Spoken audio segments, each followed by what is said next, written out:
Hello, everyone, and welcome to Classical Revolution here on IDAGIO.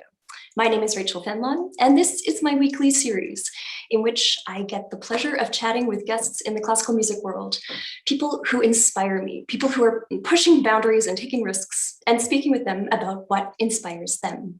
Today, I'm thrilled to be joined by not one, but two wonderful guests, pianist Sir Malcolm Martineau and bass Matthew Rose. Both distinguished artists in their own right, traveling the world and performing at the finest concert halls with extensive discographies. Sometimes they perform together as a duo. They've recorded together, they perform recitals, song recitals together. And I thought it would be really fun to have them on the show together today and speak a little bit about the art of the duo, about collaborating and about educating young artists. So it's a real pleasure to welcome them both today to the show. Hi, Malcolm, and hi, Matthew. Hi. Sure. Thank you so much for being here. Very nice to be here. And me too.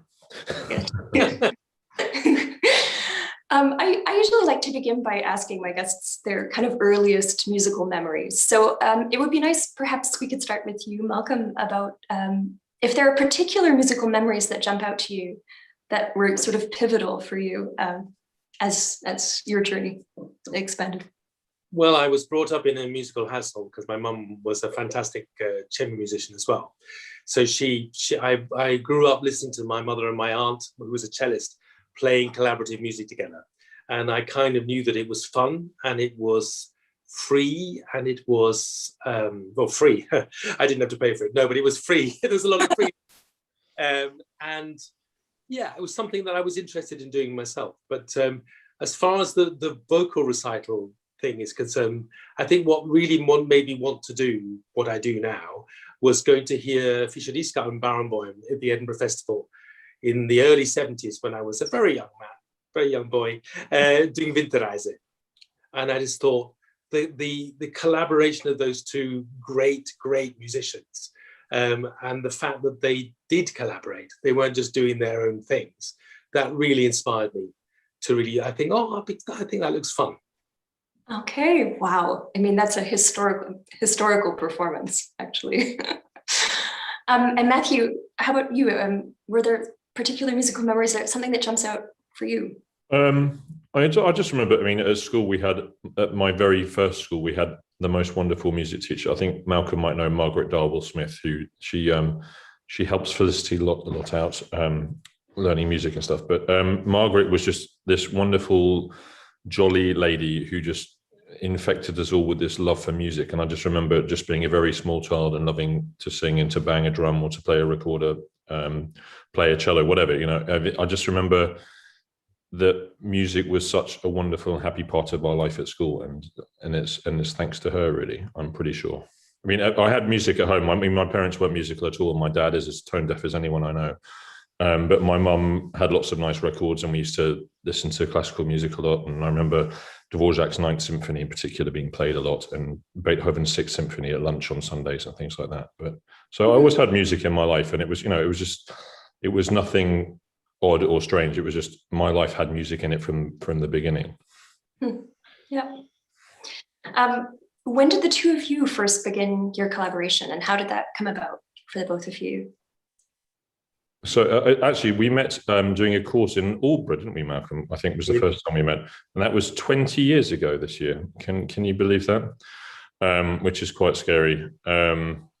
You know, I had the real. I was studying in Philadelphia at Curtis, and I sort of did a few years of doing a Britten Peers School as well, which was such an incredible way to get my foot into the British way of doing things, and to do masterclasses with people like Malcolm and Anne Murray and John Shirley Quirk and Tom Allen, all these guys. I sort of had the privilege of doing stuff with there, and Roger Vignoles. You know, it was just an amazingly lovely time. And then we got on well. And then I remember when I was about to do Schwanengesang in Philadelphia, my pianist and I, my collaborative pianist and I, came up to do a session with Malcolm in New York, where he was staying in this wonderful apartment with a very lively, enormous dog.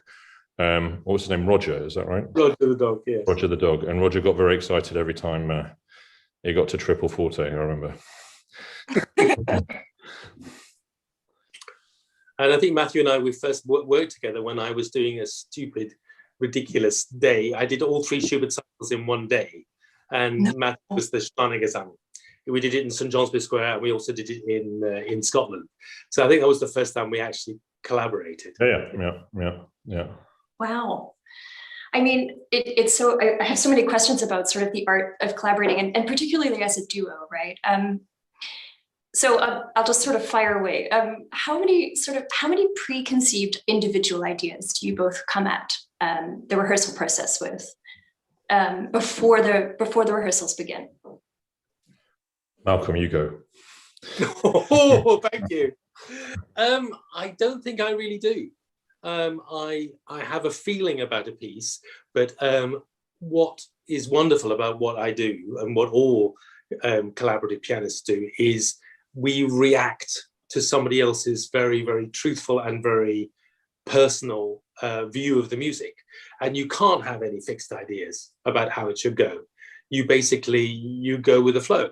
And if you're playing for somebody like Matthew, who always respects the music and the poetry, it's always going to be interesting the different ways it goes. And the thing is that there are a million ways for any really great piece of art to be performed, as long as you respect what's on the page. Yeah.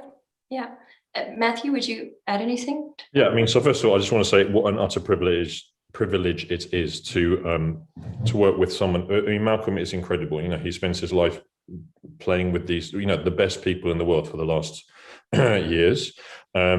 You know, it's just to be able to go into a rehearsal room with Malcolm is like, it's just incredible, you know, and just we don't really, I know with Malcolm it's different than with other people potentially, but we don't really say very much, and Malcolm sort of, we just do it, don't we? Don't you think? When we get together, there's not a lot of talking, and with other people there's a lot of talking, and especially if I do Winterreise with someone, I must drive people nuts, because that is the one piece that I sort of am very specific about everything about that piece. Just because I think I've worked out a way that I think musically and textually it works for me, and I feel sorry for anyone that has to go through that with me.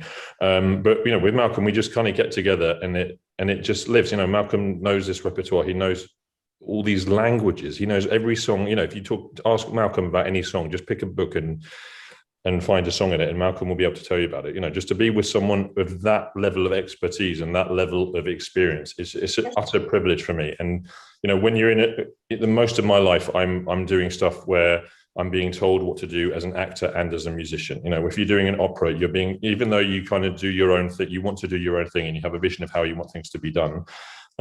You're always being told by at least 2 people in the room exactly how they would like you to be doing it. So to do song for someone that spends most of their time doing opera is just such a lovely, liberating thing, that I can actually just be me and just make music as I want to make music, you know? I hope that explains.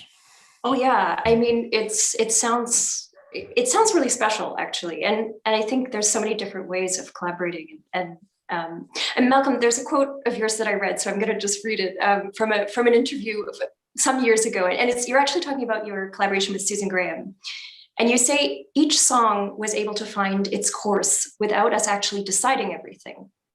I thought that was really interesting. I'm wondering, can you just talk a little about the magic of that, kind of letting a story in a song find its voice itself?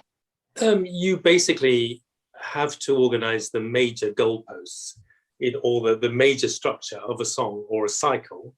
But then in live performance, particularly if you know somebody very well, like I know Matthew very well, or I know Susie very well, that you leave all the doors open for stuff to happen. Because you will always find something different in a song, something new in a song, or in a harmony in the accompaniment every single time you do it. And you should leave those possibilities there, available. And when I'm practicing songs, I practice lots of different ways of doing it, you know, that where the structure of the phrase goes, you know, it might be different. So you have basically all the possibilities in your paint box ready to go, you know, but it's not a conscious decision usually it's an instinctive reaction of what the other person's doing, both ways, from pianist to singer and the other way around too. Yeah, And I imagine there must be a lot of trust that needs to be there also for being on stage together. I mean, so that Matthew, for example, you can be really spontaneous and. Yeah, and please don't think I'm just saying all these nice things because Malcolm's here, but really being with Malcolm, I feel safe from beginning to end. I don't know how he does it, but like, so you have something where you have a pause and then silence, and then you come in very quickly or abruptly without even really preparing. I don't think, Malcolm has never missed one of those ever when we've been doing it. It's just, the level of, I don't know. I mean, it's just brilliant. This is someone that absolutely knows their craft completely and can fulfill every need we have. I'm sometimes you feel very naked when you're doing a song recital and you feel a bit lost and you feel like you have to pull the people along or whatever, or vice versa. Or I feel like I'm being pulled along by somebody or something. But with Malcolm, never for 1 second in all the hundreds of hours we've been doing things have I ever felt there wasn't a completely combined sense of what should be happening. Mm. And utter trust in, because I just know I'll walk out on stage and it's just going to be incredible, and he there's a reason. You should press mute. We should put mute on Malcolm so he can't hear us. But there's a reason that a lot of the really great people in the world go and work with this man. There we go. Thank you. Yeah. Thank you. But a lot of it, Rachel, is if either of us thought about how we did it, it would work. Yeah.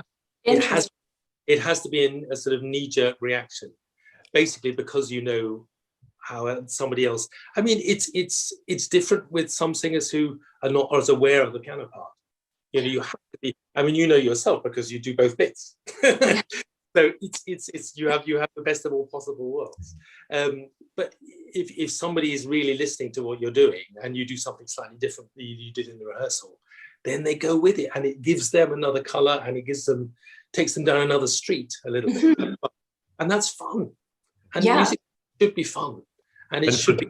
Is it more intuition then, Malcolm, do you think, when it comes to this stuff, or is it just experience? You know how to deal with people, or you just have this innate ability to just sort of know what someone's thinking and feeling? And no, I mean, I haven't a clue, to be honest. No. Okay. The answer to the question. Intuition. I mean, sometimes a singer has jumped to the next bit of it, missed out a page, and I've sort of kind of known they were going to do that, and you think, how the hell did I know they were going to go to there? But you do. It's something about the adrenaline and the sort of heightened awareness that we all have when we perform. If we have nerves of the right sort when we perform, we have this sixth sense, don't we?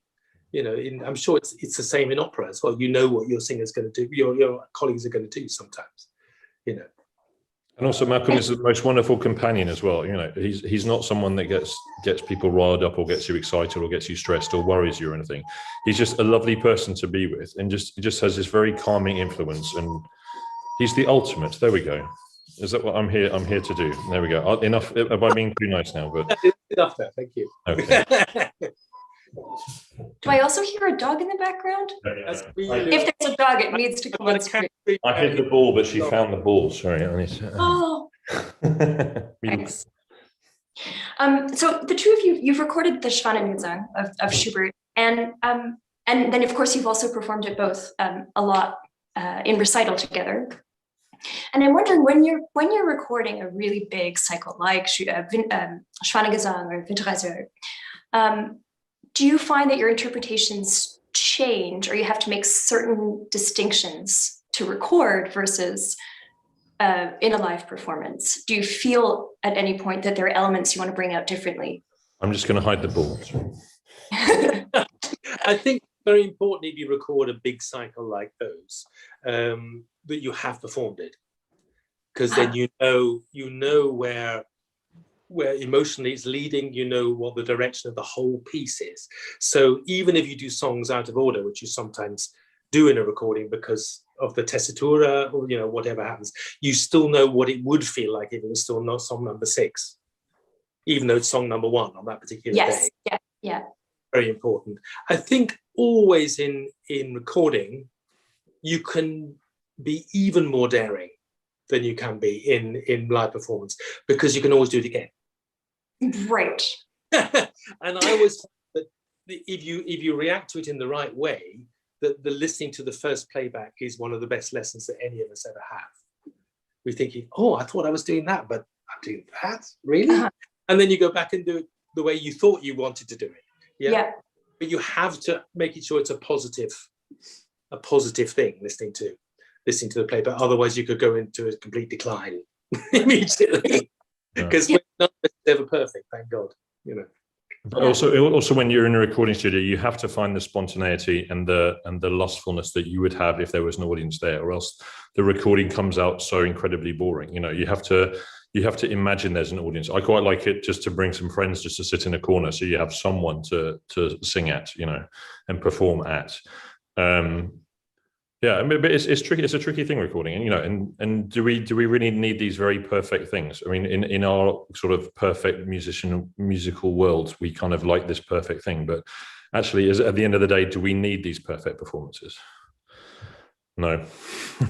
Well, because then people expect a perfect performance when they go and hear a live performance. Exactly.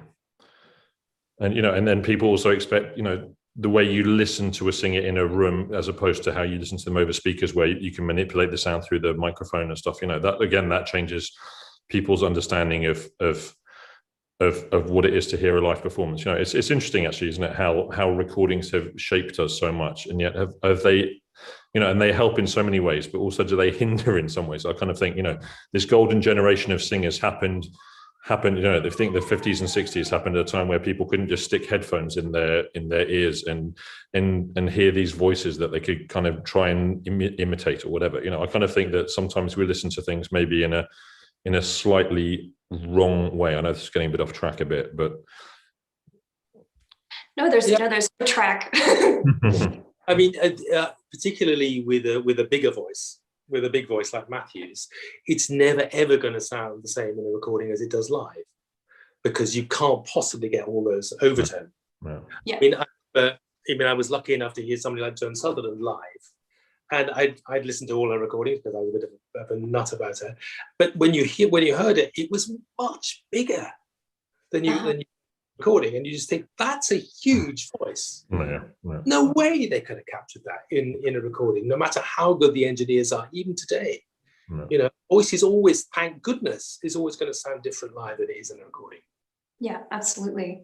I mean, I found during this pandemic time, the 1 year mark, that, I mean, because we don't have the concert hall, I've been listening to so many recordings and actually noticing that my aesthetic preference are the really kind of old live recordings. And also I noticed that I love mistakes, but it actually doesn't bother me. But it's funny, you kind of have to get used to that. But yeah. I mean, I think it's wonderful to have YouTube and Spotify, but they can be a bit of a curse, particularly for people, young singers or young musicians who are learning, because they try and copy. And no sound like anybody else. And the biggest breakthrough I always have with people I'm teaching in either master classes or at the conservatoires is when they find that what they think is just as valid as what Fischer-Dieskau did, or Schwarzkopf, or any of these people, René Fleming. You know, the minute people start to copy, they do something weird with their actual technical physiognomy and things like that. Yeah. And it's not really believing in doing something. You're just doing it because someone else did it. You know, the number of times I've been teaching a lesson and someone said, oh, why did you do this? Why did you slow up there? Why did you do this? Oh, well, this person did it in a recording or something. You know, that is no justification for anything. You know, we are given bits of music, it's written out, and we have to believe in what the music is on the page, not how someone else has interpreted it, you know. Yeah. I remember Olaf Behr saying to me, he said the best thing that ever happened to him as a baritone was that he was never the Fischer-Dieskau. Because he was East German, they were only allowed to listen to East German singers. So he listened to Peter Schreier, and which meant that he found his own way, and he didn't have this great god hanging over him like so many other baritons of his generation. Yeah. I mean, I remember having a year, I think a whole year where I pretended to be Bryn, I have to say. You know, I just, you know, because he was such an influence on me, and I used to go to the Met and see him do everything, and you know, I had all the recordings. And I thought, oh no, if he does it like that, I can do it like that. And it took literally a year to get it out of my system and realize I'm only going to be able to work if I am me. Yeah, it's true. Yeah, Exactly. There was a whole generation, or even more than one generation, trying to sound like Callas, and nobody could sound like Callas. no. I mean, let's talk about also programming recitals, because I find it quite an interesting subject, and both of you are doing a lot of that. Is the aim? Would you say the aim for you is to take your audience on a journey, to tell a specific, to have a sort of narrative behind that? What's your approach to a recital program, for example? Cool, Malcolm. No, Matt, you go first. Okay, I mean there's two different ways of doing a recital, I think. So there is the journey, and then there's the menu, so to speak. So I mean, the journey is, so you have a whole progression of things that go through to a conclusion, and then there's the other one where you kind of give bits of different kind of composers. This is how I like to think of putting recitals together. And actually, it's quite nice to get a set of Schubert songs, then some French songs, then some English songs, and whatever. It's quite nice, I think, and it's entertaining for an audience. I'm very entertained by something like that. But then, I mean, as in Malcolm and Susie did a concert last year where they did Frauenleben und Leben, and they took each of the songs and added 2 or 3 songs as a group to each of the Frauenleben and Leben songs, and created a program like that, which was just brilliant. Why aren't more people doing things like that, So yeah, I mean, I do like the journey one. Unfortunately, as a bass singer, there's very few happy songs. So most of my journey recitals that I sort of plan end up being very brown recitals. I remember doing one, which I think is great, which sort of goes from, I go from Schubert, Grenzen der Menschheit, to Wolf, Grenzen der Menschheit, through Schumann and Brahms and Loewe and blah, blah, blah. And I remember doing this recital, and it's about an hour and a half long, and there was like one happy song. And I remember saying to the audience, this is the happy one, enjoy it. And then everything else was a bit brown and dark. But I mean, I think if you do the menu one, it's nice to reward people. There are funny things to do, and there are entertaining things. Not everything has to be completely serious. And and you can still do brilliant stuff that is funny, that gives people a different perspective. I think the danger is, especially for low voices, is to do these very serious recitals. I don't think that's, especially after a year of COVID, that probably isn't something that I would be doing anytime soon, I have to say. I mean, I think the art of programming is tricky, because a lot of the time we all have good ideas and it looks wonderful on paper. And when you do it in public, you just think, oh, no, this is a bit too cerebral, basically. So you do have to do exactly what Matthew said. I mean, do it like a good meal. Have a starter, have a fish course, have a meat course, have maybe a sorbet, and then have a dessert and maybe some cheese. It's got to have a mixture of stuff. And I'm a fan of an old-fashioned program, I'm afraid, like that. I think so many themed programs are nice ideas, but when you do them in practice, they don't have enough variety. Sure. You sing a whole program about flowers, it's lovely, but it's all going to be a bit sweet. Flowery. A bit flowery, in fact, yes. I mean, I don't know, Malcolm, if you went to, I went to a couple, but I mean, you obviously being in London at a time when they were happening, but Graham Johnson's Songmaker Almanac program, yeah, where they had a script and they told a story, of a composer or just a theme or something. I mean, that completely changed song in London, I think, and what Graham and that group of singers did gave us the audience that we now have. You go to the Wigmore Hall 3 times a week, there's a song recital, and people go and they love it and they understand it because they were educated in a way that they understand it. I think that's so important. I think no disrespect to America, but a lot of times a song recital happens there, and all it is let's find a famous opera singer and let's make them sing some songs and let's hope the audience gets it, And I don't think they really understand they don't get out of song what I feel they should get out of song. Do you know what I mean? So I think, things like Graham Johnson's programming with explaining really what is happening is so important for people, especially when they're just getting into this it's a very strange world. It's not like you go to an opera house and the curtain opens and everything's there on a plate for you. A lot of it's in your own understanding and your own imagination as an audience member. And I don't think we respect audiences enough, or people enough, to give them the tools to really get the most out of it sometimes. Does that make sense? Yeah, absolutely. Yeah, I mean, I think it's the balance to educate an audience, but not to patronize an audience. Yeah. That's a very difficult balance to get. But I think we should give people composers they haven't heard of before, and they think, oh, that's really nice, and I didn't know that was happening at the same time as that, or something like that.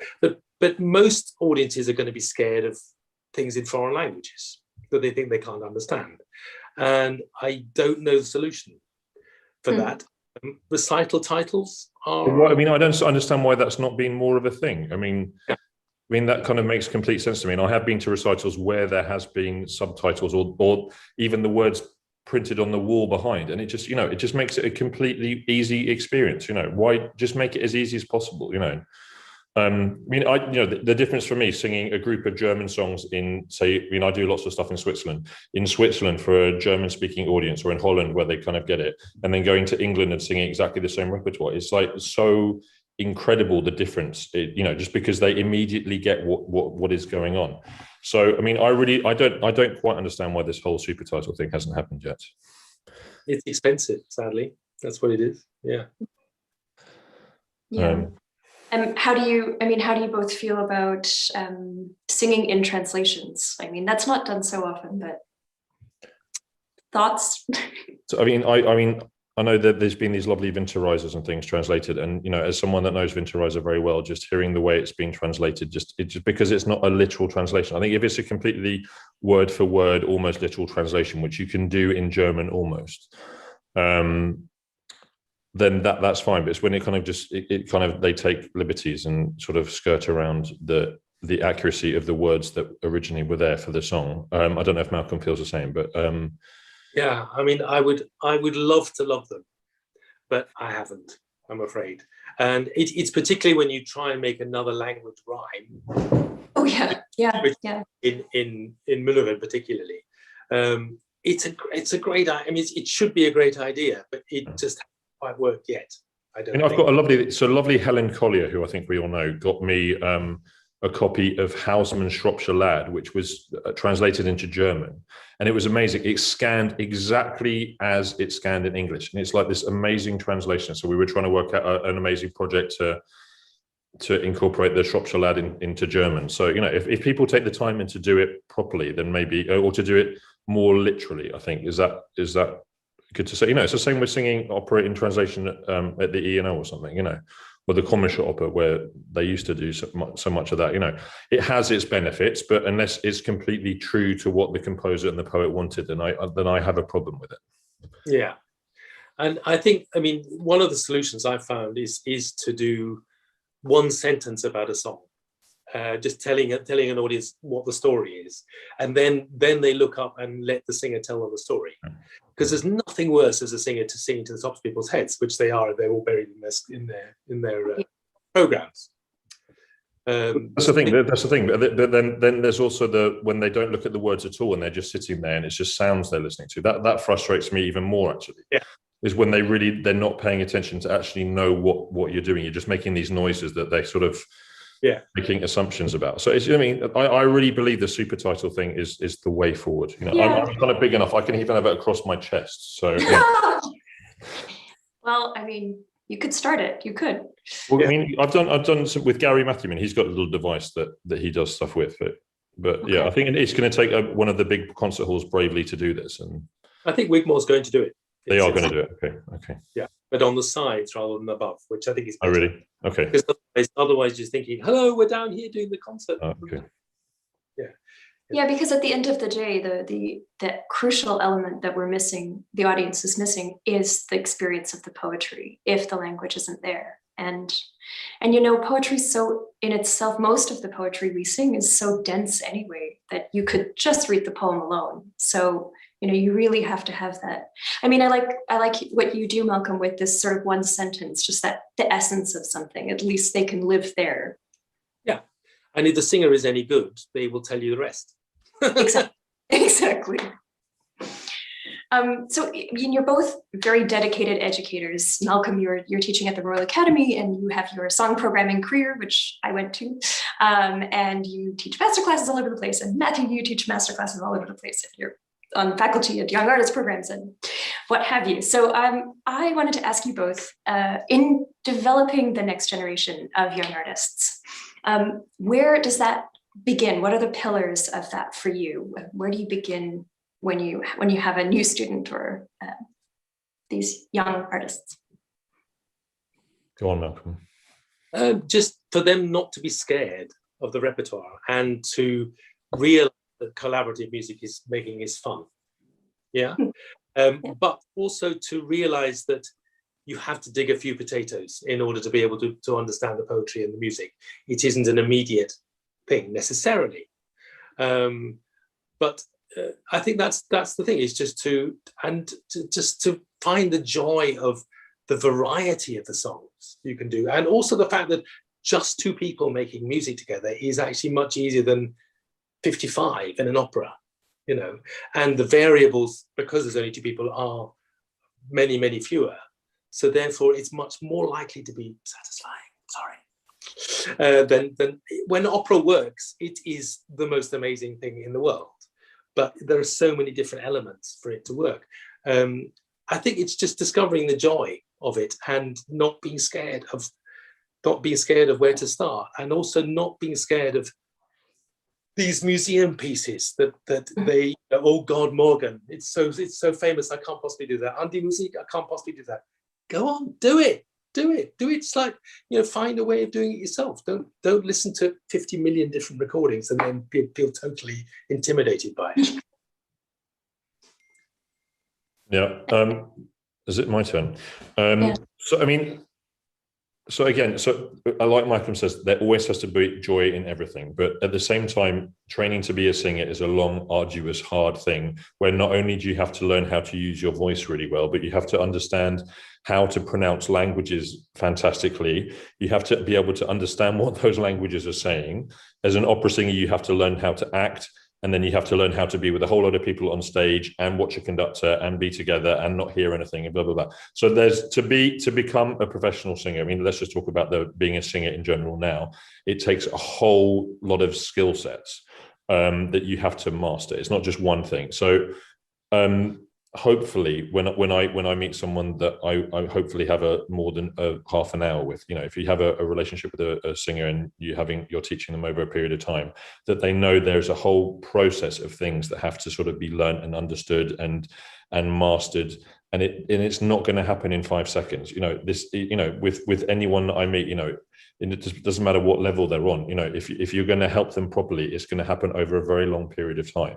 And you just hope that the person understands that process is a long one, and then they have the patience and the dexterity to want it to happen. I kind of feel like we're in a culture now where everyone just wants to be famous now, and because we have Instagram and Twitter and all these things and Facebook, they think that because they've recorded something and thrown it up there, that they're made and ready to go. But, you know, I'm so glad I existed in a world before all that, and I could just go. I went to Philadelphia as someone that hadn't a clue about singing, and over the course of 5-6 years there, I really learned my trade, and I learned how to do these things, and I obsessively learned to do this, you know, and I was obsessive about learning repertoire and about understanding what pieces were about, and about watching, you know, we used to go to the library at Curtis and watch all these laser discs every day. Remember laser discs?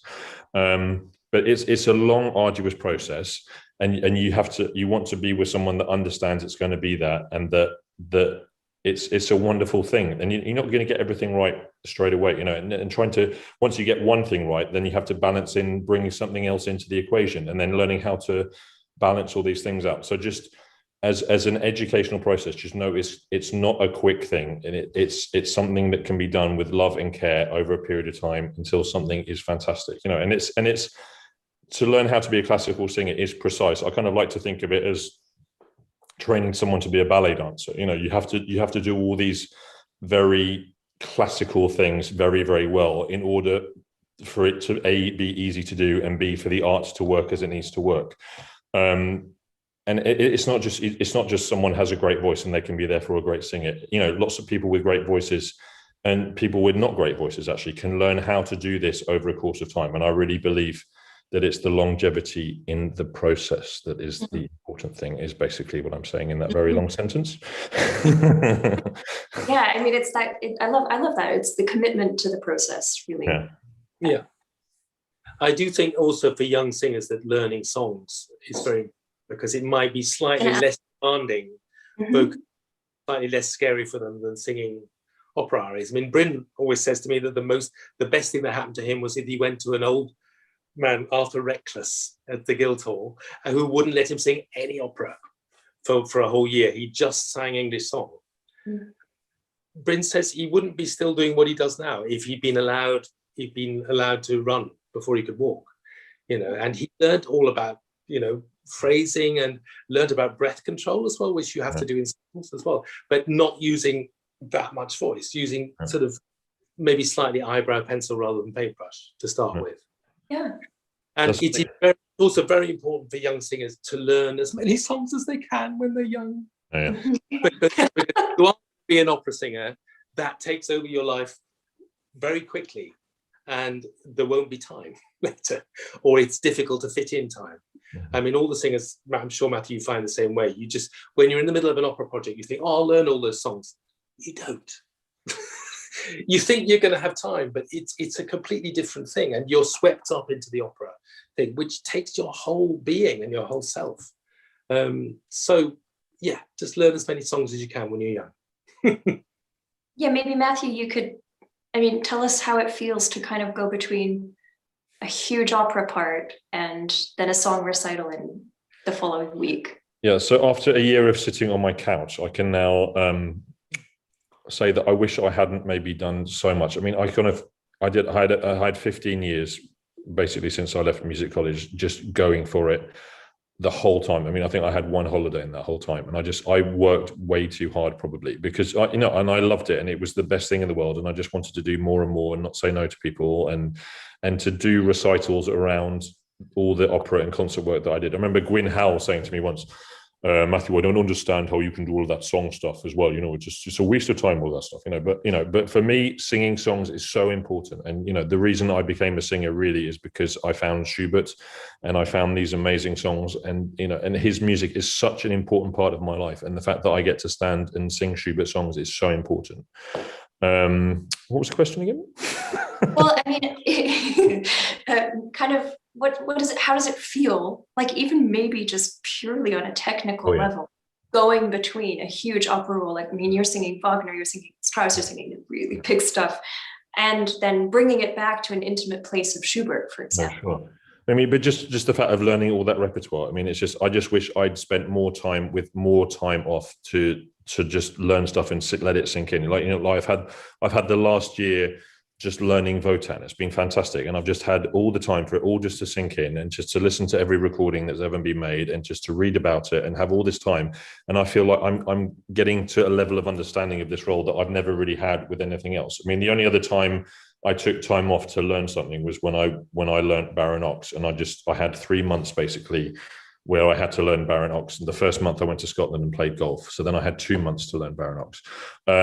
But just to have, and again, this is something that probably happened 100 years ago. People got on boats and went from place to place, and they didn't rush around. And you look at Janet Baker, the way she lived her career, it wasn't just going from one opera to the next thing to the next thing. She did 2 or 3 operas a year and a couple of song projects and some recordings, and she had the time to invest in learning it. And then she was able to perform in the way she was because she knew absolutely what she wanted to do with every note. Whereas sometimes I've overloaded myself with stuff, and I'm you're learning stuff while you're doing a production or something, just because you haven't had time to learn it. But just to have the space to learn it. This last year has taught me an awful lot, and I wish it happened a bit earlier, I have to say. But yeah, I've really appreciated having the time, which I didn't have before. But yeah, and again, doing song recitals is wonderful, but it's an hour worth of music you have to learn by yourself, which, that's 100 for me. I'm not a quick learner, so that's hundreds and hundreds of hours of learning and getting to know this music, and trying to do that on top of being an opera singer. Like Malcolm said, you kind of think, I've got some free days, then I'll learn some music. No, you're completely exhausted from just doing the opera. That's enough, So sometimes I've done some projects where maybe I haven't, this is honesty hour here on IDAGIO, where I haven't been as prepared as I should have been, and that's the case. But, I feel like I've never done a performance where I haven't given it 100% of what I could have given it. I've got there eventually. Sometimes I've come to an opera performance and just worked for 6 months without stopping, and not had the time to get the music in the body as you wanted. And yeah, but and to do Winterreise, which is something that is just in every pore of my body, is just the most wonderful thing. It's not something I have to stress about. It's just something I can get up and do. And sometimes doing recitals, you feel like it's just a memory test. And I've done, the last couple of recitals I've done with music, and it's a much nicer experience for me. But for the audience, I don't think it's so wonderful to have someone sitting there with music in front of them. So, yeah, in an ideal world, I could have learnt music. I've got some colleagues that learn music so quickly, and it's all quite easy for them to do 17 operas a year and 42 different recital programs. I think it's just, we all have to know what our limits are and to live comfortably inside of that. And I don't think I was comfortably doing that, if I'm being honest. I'm sure Malcolm can attest to that. I think the time of this last year, it's been such a place of reflection for so many of us. So certainly, yeah.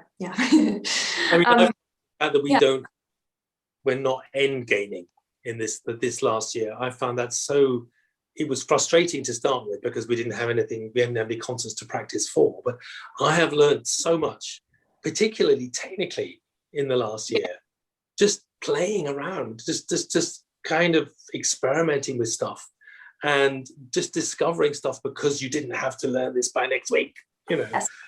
And I feel I really want to get to the piano every day, all the way through lockdown. Yes. Because I was discovering new things technically. I was just thinking, I just want to try that, and I tried yesterday, and it still works. Oh, good. It wasn't a complete, and I just wanted the physical sensation of playing, and also the fact that we have music.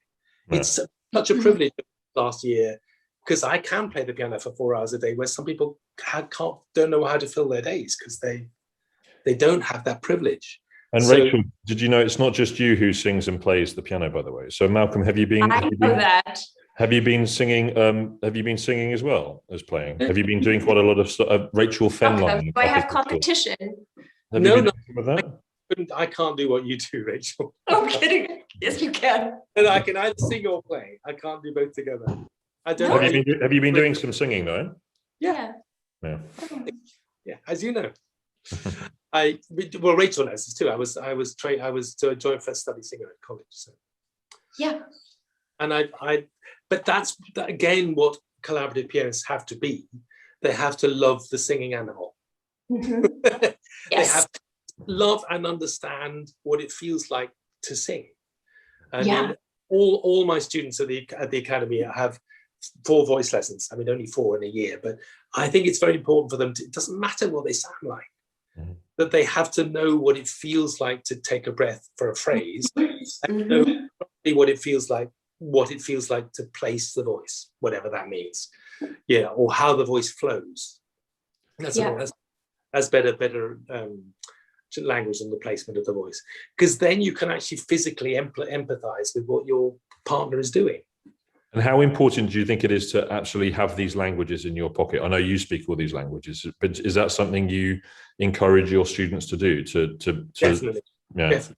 Particularly with something like German that is so complicated grammatically. You need to know why the verb is at the end, or why those words are round that way around rather than that way around. You don't need to be fluent you don't need to be fluent and be able to speak about the weirdest philosophies, but you do need to know the structure of the language. Yes. Mm-hmm. I never play a song without knowing not just every word, but how a sentence is shaped. I think that's very important. Yeah, absolutely. On the subject of education for both of you, what being teachers, how does that impact you artistically? What do you take from your students, I guess, is the question. Shall I go? Yeah.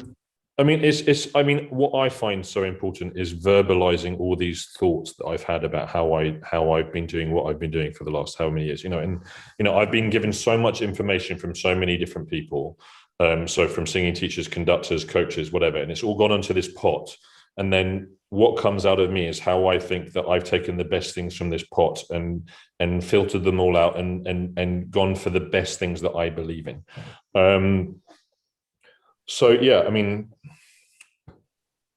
So, what's the question again? Oh, Rachel, I'm not doing very well here, am I? I'm going from time.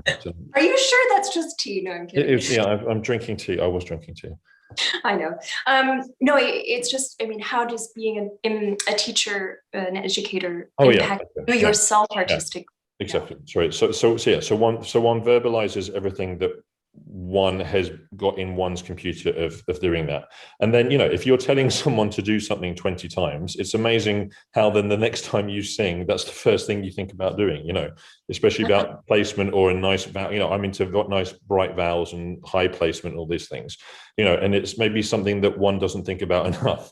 But if you've been standing there talking to someone for half an hour about how they have to do this, it's amazing how when you do it, then that goes into that place, and you can play with these. If my students are watching, I'm very sorry, but you can kind of play with them and sort of experiment with the way you think that certain things like vowel positions or bright vowels or whatever can make it easier to sing. And then once you've been through that process with them, then you can incorporate that into what you do. I mean, I think I'm a much better singer now after 5 years of teaching than I was 5 years ago, even though maybe I don't do all the things that I should do, and my teacher Marlena would be very upset. But no, I found it utterly empowering and wonderful, and it brings me so much joy to sort of pass things on, especially when things work out and you can make something easier for someone and more wonderful and more rounded and more beautiful and more interesting, and you can help them musically, whatever.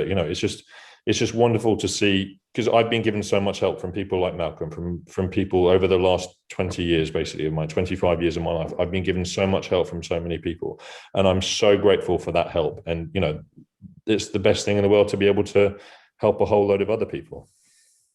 Yeah, it's basically what we teach, what we've been taught. And it's funny, one of our esteemed colleagues who'd never done masterclasses before said, I can't do masterclasses, but you could sing to me. And then this guy stood up to sing, and he said, oh, don't do that.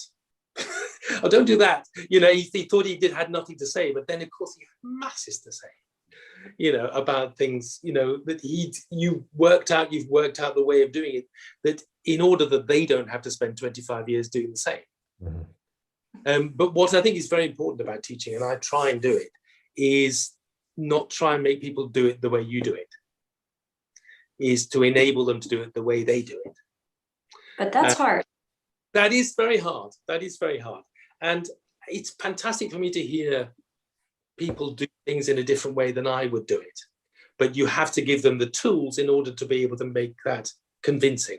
Mm-hmm. So you never pass your fingering on to anyone? No, because my finger is very, yeah. But it's the same with singing, that if you do it for a long time and it still feels uncomfortable, it's wrong. Yeah, so if you do something 5 times and it doesn't feel right, it's usually because the fingering's wrong. But it doesn't mean that it should be my fingering. They should work out a way of doing it that it isn't. Yeah. It's working out the process, isn't it? I mean, what we do basically is put a whole load of things into a process and work out the easiest route and most beautiful route and most moving route or whatever.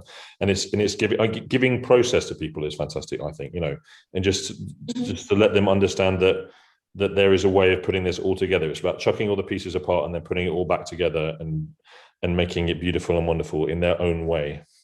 Yeah. And you have to learn how each person you're teaching learns. They learn how to learn. And, some people respond to visual things, some people respond to oral things, some people respond to more kinesthetic things. So you've got to judge, oh, no, they're not getting that. So you've got to, as my wonderful piano teacher said to me, you've got to find 5 ways of saying the same thing in order that people get it. Oh, I like that. Yeah, because everybody learns in a different way, and there's nothing wrong with the different ways. It's just different, and you've got to find a way in. Yeah, and what I love doing with particularly singers and pianists is to try and excite their imagination. I mean, Rachel, you know that I use slightly bizarre imagery sometimes, but it's just to make people slightly differently. Well, it frees you up. You're just like just saying, which particular drink are you thinking about when is it champagne, is it Guinness, is it tea? And they say, do you mean louder? No, I don't mean louder. I mean, use your imagination. Yeah, it's that sort of silliness. And we have to do silliness in order to get all this working, all the imaginative parts of our brain working. It all has to be a bit silly, doesn't it? Music has to be a bit silly because it's not real, is it? We have real emotions and real feelings, but at the same time, it's somebody standing there singing. That's a little bit silly in itself, isn't it? So there's always got to be that. I like that idea of silliness. I like that very much. Yeah. Well, one of my guests a couple of weeks ago, he's a composer, and he said he brought up this talk of John Cleese on creativity, and he has these 5 sort of points you have to hit to be in a really creative, open place.